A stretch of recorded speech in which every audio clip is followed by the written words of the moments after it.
¿Y cómo ves hoy el sistema educativo que tenemos y el rol que está teniendo la IA en alumnos, en docentes? Todavía estamos en una instancia como muy prematura. Las escuelas están temerosas, pero yo lo que veo o voy viendo es esto, apertura, interés por saber, los docentes siempre preguntan. No estamos hablando de una inteligencia artificial que reemplace a los docentes en las aulas. Obviamente no buscamos reemplazar al docente, sino que no creemos que sea una buena idea, ni que sea posible. ¿Cómo se protegen los datos de esos chicos entrando a las plataformas? Un estudio científico del MIT confirmó que usando inteligencias artificiales no pedagógicas para el estudio, hace que los alumnos usen su cerebro un 55% menos. Hay que tratar de generar un pensamiento crítico en los chicos. Exacto. Necesitamos que la herramienta se acomode a nosotros y no nosotros a la herramienta. SafeVoz es una iniciativa del Instituto de Innovación Digital para preguntarnos, sin tecnicismos, cómo habitamos y proyectamos nuestras vidas en un mundo atravesado por algoritmos e inteligencia artificial. Una conversación sobre poder, tecnología, presente y futuro. La inteligencia artificial no es solo una herramienta, también es un terreno de disputa, de sentidos y de futuro. Daniela Buján es emprendedora EdTech, estratega de marcas tecnológicas y cofundadora de Auroria, una plataforma de inteligencia artificial pedagógica que busca acompañar a docentes, alumnos y directivos en el uso responsable de la IA en las aulas. En esta charla conversamos sobre cómo se está incorporando la IA en el sistema educativo, los desafíos que enfrentan las escuelas y docentes ante esta nueva ola tecnológica. Está claro que la inteligencia artificial no puede ni debe reemplazar el rol humano del docente. Hola, ¿cómo estás? Hola, Rosaura, muy bien, gracias por la invitación. Bueno, ¿cuál fue tu primer contacto con la IA? Es como para entrar en tema. O el que recuerdes. Mi primer contacto, bueno, nada, ChatGPT hará unos 2 años. Yo de profesión soy publicista, entonces cuando aparece esta herramienta, lo que hicimos todos, primero empezar a usarla para eficiencia, ¿no? Bueno, que me escriba copies, que me haga cosas y demás. Y mi siguiente gran paso, que fue como, yo digo, fui una pionera, ¿no? de hacerme la que estuve viéndolo, lo que pasa es que vi algo que yo veía que no estábamos hablando y digo, ¿qué pasa? Que era cómo estaba impactando la inteligencia artificial en el comportamiento de las personas, y yo lo miraba desde el marketing, que es mi profesión original, digamos, y digo, chicos, por ejemplo, todos venimos trabajando en optimizar para Google y de repente las personas no están buscando en Google, están buscando acá. Entonces, ¿qué hacemos? Y ahí me empecé a meter y ahí empezó como un poco mi recorrido de entender cómo estaba impactando la inteligencia artificial en la vida de las personas. Primero lo empecé a mirar desde el hábito de consumo y después, bueno, me fue llevando por otros caminos y hoy, bueno, un poco más metida en el tema de la educación, ¿no? Claro. ¿Y cómo ves hoy el sistema educativo que tenemos y el rol que está teniendo la IA en alumnos, en docentes?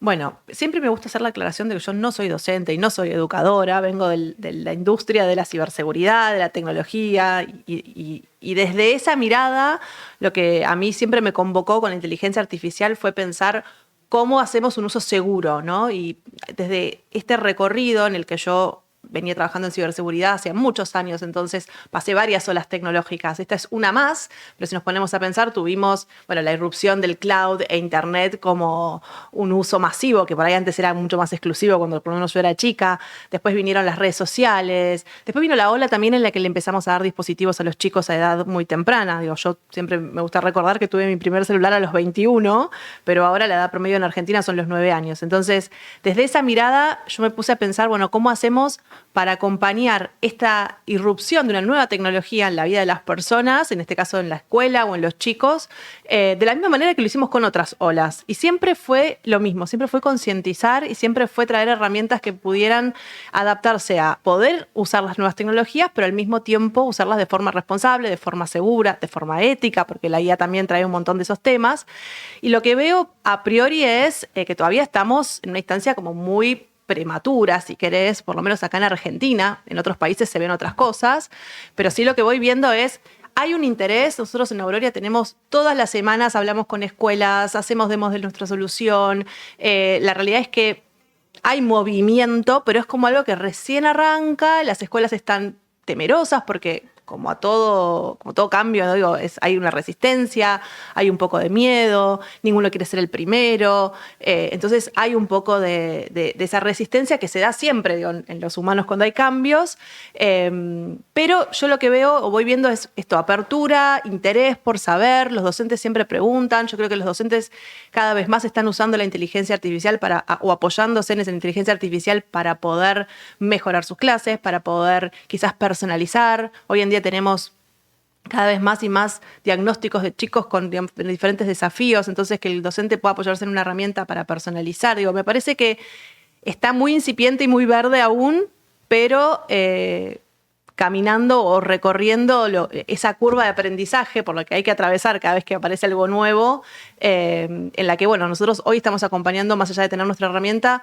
con esto, concientizando y hablando de cuáles son los riesgos que representa para los chicos, que en realidad no son solo para los chicos, también son para los grandes, y cómo podemos acompañar a los chicos, a los docentes e incluso a los directivos, porque tenés también esa figura en la escuela que necesita entender, que necesita ser acompañado en la incorporación de estas tecnologías en las escuelas, y es algo que hoy todavía les falta, ¿no? Como que no hay un poquito de capacitación aquí, otro poquito allá, pero todavía estamos recién arrancando, diría.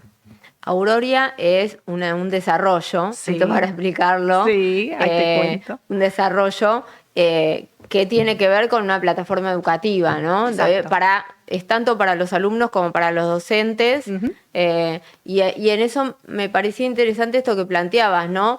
Es para que los docentes trabajen y tengan otras herramientas. Claro. No estamos hablando de una inteligencia artificial que reemplace a los No, docentes para en las aulas. No, esto me lo preguntan siempre y parece que repito como un loro, pero es tan importante para nosotros decir que no solamente, obviamente no buscamos reemplazar al docente, sino que no creemos que sea una buena idea, ni que sea posible. Cuando yo me pongo a pensar y te pregunto a vos, Rosaura, si te pones a pensar en algún docente que recuerdes de tu niñez, seguramente el recuerdo de ese docente que ahora en el que estás pensando... Sí, Sarita, me la he encontrado en la calle. A Sarita, sí. a Sarita seguro la querés no porque te explicó perfectamente matemáticas. Seguramente te generaste un vínculo, te acompañó emocionalmente. Digo, uno quiere esos docentes que no solo nos dieron información, no solo nos dictaron clases, sino que nos dieron esa conexión humana necesaria para nuestro desarrollo, para nuestro crecimiento. Entonces, para nosotros eso es un no rotundo. Vemos que hay iniciativas, esto más tutores, hubo hace poco en Santa Fe, que era una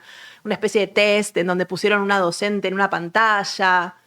No sé, a mí no es nuestra filosofía ni nuestro enfoque. Auroria es una plataforma pedagógica de inteligencia artificial pensada para resolver o acompañar a todo el ecosistema escolar y los desafíos que se presentaron en alumnos, en docentes y, como te decía antes, en directivos también, porque si bien y hay herramientas para uno o para el otro, pero nosotros buscamos integrarlo de manera tal que tanto el docente pueda tener herramientas para poder preparar clases, poder preparar secuencias didácticas, exámenes. Pero lo más importante, que eso lo pueden hacer con cualquier otra herramienta hoy en día, es que todo lo que ellos puedan producir y lo que el alumno pueda trabajar dentro de la herramienta esté en línea con la pedagogía del colegio. Y eso nos parece fundamental, porque si no se empiezan a presentar algunas incoherencias, ¿no? Quizás en el colegio me explican las cosas de una manera y ChatGPT o la herramienta que usa el chico me la explica de otra. Entonces, ¿cómo hacíamos también un poco para acompañar en forma coherente? Y esto era algo que nos planteaban los directivos. Nosotros la herramienta la estamos co-construyendo con las escuelas, los escuchamos, nos sentamos, nos piden cosas, las hacemos porque queremos que les sirva. Y algo fundamental necesitamos que la herramienta se acomode a nosotros y no nosotros a la herramienta. Y tiene sentido, a la escuela le cuesta mucho, son muchos factores, hay mucha rigidez de algunas cosas o burocracias y a la escuela le cuesta adaptarse a. Entonces nosotros dijimos, bueno, bárbaro, vamos a hacer al revés. Y hoy Auroria se personaliza para cada escuela. O sea que si vos tenés un cierto marco pedagógico o valórico o incluso un proyecto en particular que se está trabajando en el año en el colegio, es algo que nosotros usamos para personalizar la herramienta. Y entonces cuando un docente o un chico va a hacer una actividad, está dentro de ese marco y la experiencia es mucho mejor. Y nosotros siempre decimos que Auroria es una extensión del acompañamiento escolar en casa para el alumno, ¿no? Y para el docente también, cuando tiene que prepararse, porque el docente trabaja mucho en casa. Claro, por supuesto. Entonces, buscamos eso y eso a los directivos, la verdad que les encanta, porque, bueno, acompañamos su sus decisiones y el marco que le dieron a la institución para que tanto alumnos como docentes puedan trabajar con inteligencia artificial de forma segura, porque tenemos filtros por edad para los chicos, tenemos Eso te alertas iba de a riesgo preguntar, emocional. en relación a, como además vos venís del ámbito de la ciberseguridad, ¿cómo se protegen los datos de esos chicos entrando a las plataformas? Porque este es también todo un tema, ¿no?, que nos preocupa. Tal cual. Nosotros cuando empezamos pensando solamente en los chicos. O sea, Auroria inicialmente era para alumnos e inicialmente estaba muy enfocada en esta protección de lo que hoy se conoce como deuda cognitiva, ¿no? Esto de como si yo le delego a una herramienta como ChatGPT, haceme la tarea, básicamente, y yo no la hago, sino que se la pego y después lo que me da lo copio.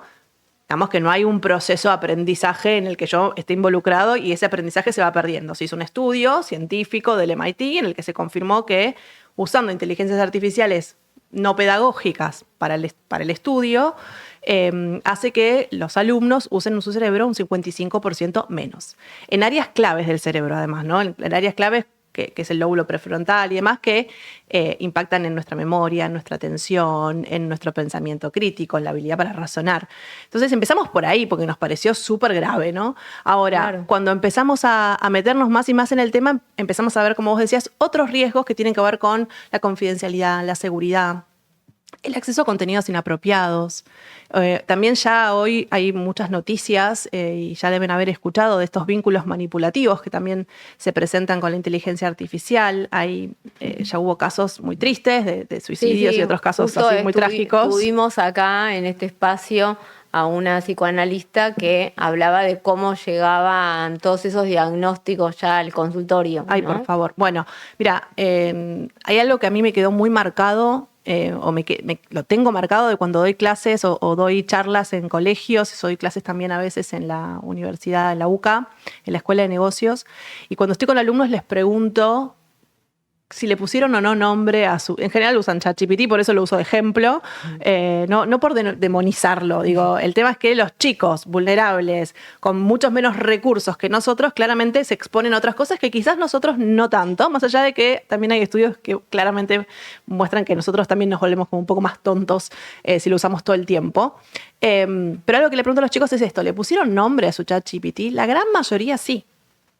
Entonces, cuando le pones un nombre, le das una entidad, generas un vínculo, y cuando eso pasa, ¿cómo no vas a confiar en lo que te dice, ¿no? Entonces ahí se empiezan a generar otros riesgos, digamos, más allá de la deuda cognitiva. El acceso a contenidos inapropiados, esto los padres, en mi caso, bueno, trabajo en ciberseguridad, trabajé muchos años y claramente tengo como por ahí un conocimiento por arriba del promedio, pero sí que hay muchos padres que usan herramientas de control parental para, por ejemplo, no sé, filtrar contenidos en Google o en YouTube para que los chicos no se expongan a ciertas cosas. Si además de eso les damos ChatGPT o Gemini o cualquiera de otra, ese control se perdió, porque claro, esas herramientas tienen acceso a todo. Entonces, en todo caso, por ahí también es como la prohibición, no sé si es el camino más correcto o el adecuado, porque lo que me parece que hay que tratar de generar es un pensamiento crítico en los chicos y, como vos decís, controlar esta situación de que todo sea resuelto por una herramienta externa que no Exacto. es nuestro pensamiento, que no es nuestra cabeza. Exacto. No, prohibir para nosotros claramente, o sea, creamos una herramienta pensando en cómo hacemos para justamente no prohibir y al mismo tiempo no exponer a los chicos. Yo tengo 2 hijos, en mi caso, bueno, el chiquito todavía no, porque tiene 5, pero la más grande, que tiene casi 13, no tiene acceso a ChatGPT. Entonces era, bueno, ¿qué le damos? ¿Qué opciones tenemos para que ella no sea una analfabeta en inteligencia artificial? Porque también eso es importante. La inteligencia artificial es una herramienta... No es que uno puede evitar este camino. Prohibir es como medio ridículo, ¿no? Y hasta utópico pensar que se puede. Creo que ya no solo ha penetrado, digo, todos los ámbitos de la vida de todos, muy rápido. Si nos ponemos a pensar, a ChatGPT le llevó 2 meses alcanzar los 100 millones de usuarios. A Netflix creo que le llevó 10 años. No, y además hay muchos campos va a traer muchos beneficios para la sociedad. Bueno, y ese es el Entonces, tema también, porque a veces me pasa que hablo mucho de esto y parece que es todo oscuro y es todo terrible, y la realidad es que no. La realidad es que como toda herramienta, la herramienta no es ni buena ni mala. El bueno o mal uso que nosotros le damos en cualquier caso es lo que se puede juzgar.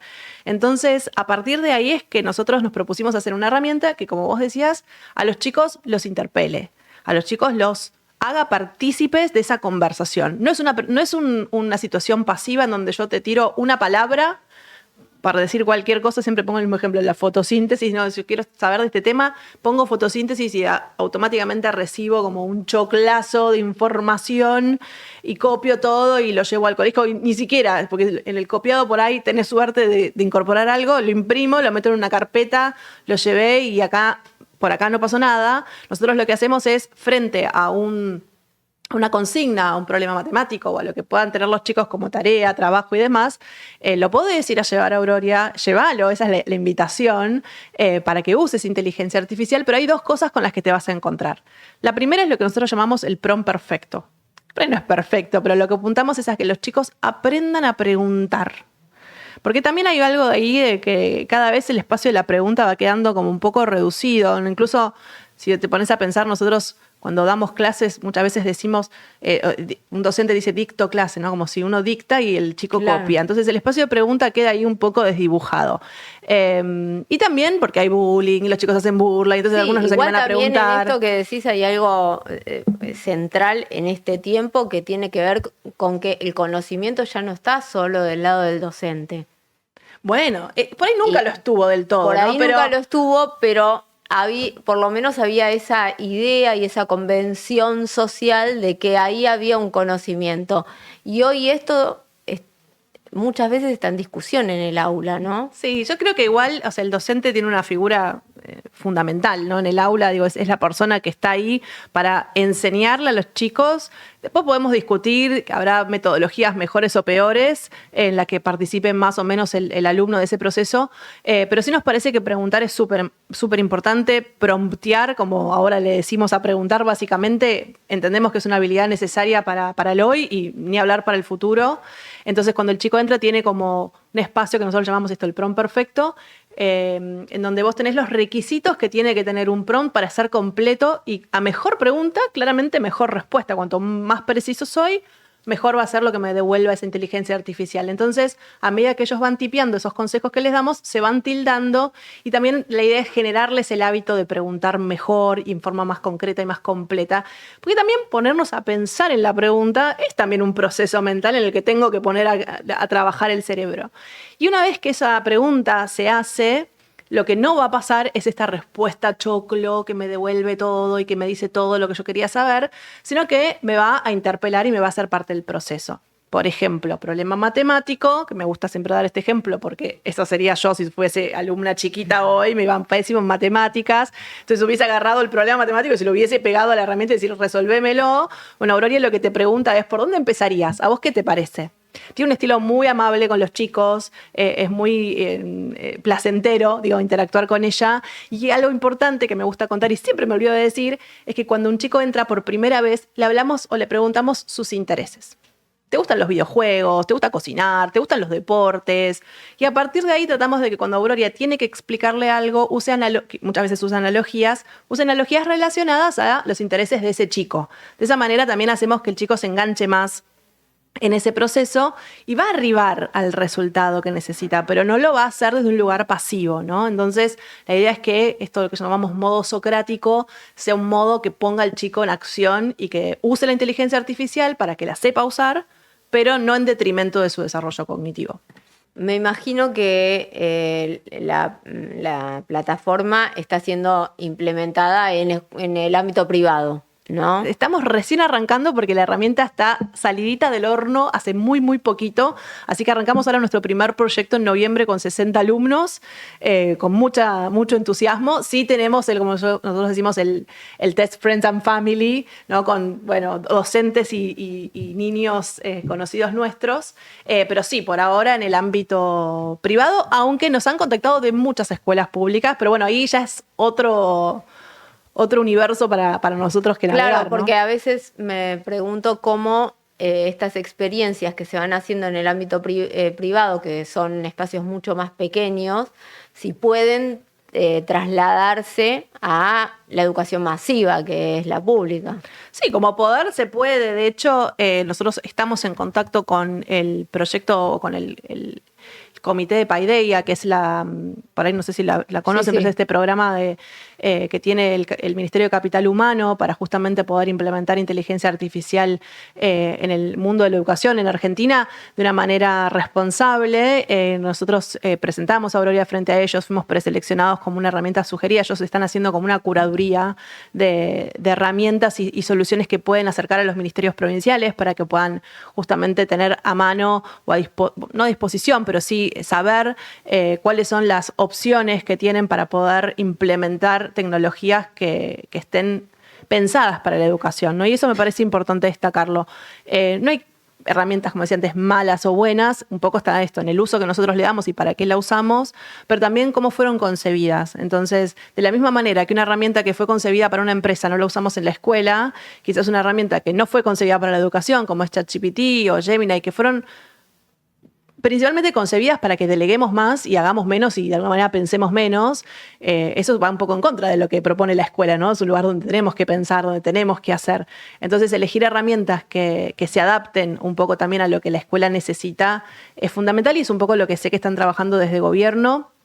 También hemos estado en la legislatura, reunidos con algunos legisladores y estamos buscando, abriéndonos camino, pero bueno, también nosotros somos emprendedores, somos dos, haciendo todo esto a pulmón y en el medio trabajando y teniendo hijos y todo lo que implica la vida. Así que es un camino difícil, no te voy a decir que no, pero bueno, ojalá podamos encontrar espacios para poder llevar esto a la mayor cantidad de chicos posibles. Y también decir que tenemos un programa para poder acompañar escuelas que realmente no tengan ninguna forma de poder acceder. Si bien Aurora es un producto súper accesible económicamente hablando, entendemos que igual hay espacios en donde, por más accesible que sea, no hay. Y en esos casos trabajamos brindándolo en forma gratuita, que de hecho estamos también en conexión con una ONG y demás para poder acercarlo. Es un proyecto que nació con mucha misión social y bueno, esperamos que llegue a todos lados, a todos los chicos. ¿Cómo imaginas un aula del futuro? Es una linda pregunta. Si me permitís soñar, porque soñar no cuesta nada. Me imagino, bueno, hoy una de las cosas que me pasa es que hablamos mucho de esto, ¿no? Y lo que nos olvidamos a veces de decir es que en las escuelas casi no hay dispositivos. Entonces claro, decimos, hablamos de la inteligencia artificial en la escuela y después nos acordamos de que hay 5 computadoras y 300 chicos. O no hay conectividad. O no hay internet. Entonces ahí hay algo fundamental y por eso siempre decimos que Aurora es una extensión del acompañamiento escolar en casa, porque en general los chicos, hay un porcentaje que ahora no recuerdo exacto, pero es el 90 y pico % del uso que hacen los chicos de dispositivos es siempre en el hogar, no en la escuela. Entonces me imagino escuelas primero en la medida de lo posible un poco más actualizadas desde el punto de vista tecnológico, con un parque tecnológico que les permita a los chicos acceder a tecnología, sobre todo para aquellos que por ahí no tienen en casa, ¿no? Y que la escuela es el único espacio en donde pueden acceder. Eso por un lado. Y otra de las cosas que, más que un sueño, me gustaría replicar algo que vi que ya está pasando en otros lados, en Estados Unidos puntualmente. Hay una cadena, por decirlo así, no sé si se dice así, de escuelas, que se llama Alpha School. Y siempre lo menciono porque me parece pareciera algo que no pudiese existir hoy y aún así existe hoy. Cuando lo cuento todo el mundo me dice, pero eso es del futuro. No, es hoy. Es una escuela digitalizada, súper digitalizada, en donde los chicos tienen, cada uno tiene su dispositivo. En ese dispositivo cuentan con inteligencia artificial pedagógica que les permite en 2 horas recorrer los contenidos que estaban pensados para ese día. Contenidos formales, me refiero a lengua, matemática, historia, etc. El resto del tiempo lo destinan a otras habilidades que son, en mi opinión, creo también importantes para la vida y que en general las escuelas no nos enseñan. Cosas como pueden ser finanzas personales, como pueden ser oratoria, como puede ser, bueno, hay otros temas de arte o expresión corporal. Entonces, aprovechan o se benefician, digamos, de que la inteligencia artificial permite acelerar algunos procesos de aprendizaje y liberan tiempo para enseñarle a los chicos otras habilidades, y ese es un poco mi sueño, de poder abrir acá una escuela que no sea de élite, sino que sea una escuela que pueda acceder cualquiera, en la que podamos enseñarles otro montón de cosas que a veces la escuela no nos prepara, ¿no? Que salimos a la vida y a veces nos faltan herramientas, y creo que eso estaría lindo. Muchas gracias, Dani. No, por favor, un placer.